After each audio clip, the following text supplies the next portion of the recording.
Anong ginawa niyo dito, Nay? Wala, ginagamit kong ganyan biglang.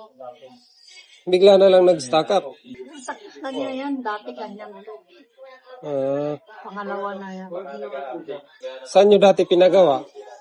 Doon sa nalaman kong meron din. Magkano nabayaran niyo doon? Magkano nabayaran niyo? 400? Anong ginawa? Pinalitan ng LCD? Hindi naman. Ano lang? Wala namang pinalitan. Ewan ko, anong.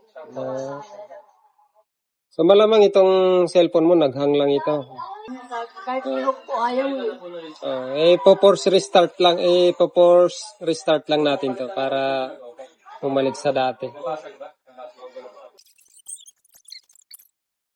Naghang lang na yung cellphone ninyo. Pag nagganon ulit, naghang. Bago mo dalhin sa pagawaan, pindutin mo muna lahat ng pindutan. Di ba tatlo? Yung pindutan para sa pagpapaandar at saka yung volume down, volume up. Sabay-sabay mo lang yung pindutin. Opo. O, tatlo. Ganun sa di ba nakita mo yung ginawa ko? Ito. Yung dalawang pindutin at saka isa. Sabay-sabay mo lang pindutin. Hanggang sa mamatay. Pag namatay na, hintayin mo na lang yun mag-power. Babalik na sa dati yung kami. Pag on-off lang, hindi siya mamamatay. Hindi siya, kasi yun, mamamatay mo lang pag natatouch mo dito.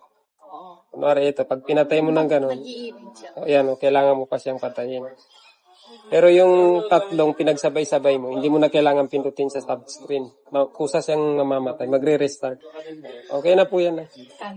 Libre ko na lang po sa inyo. Sige po. Chat lang naman ako. Okay.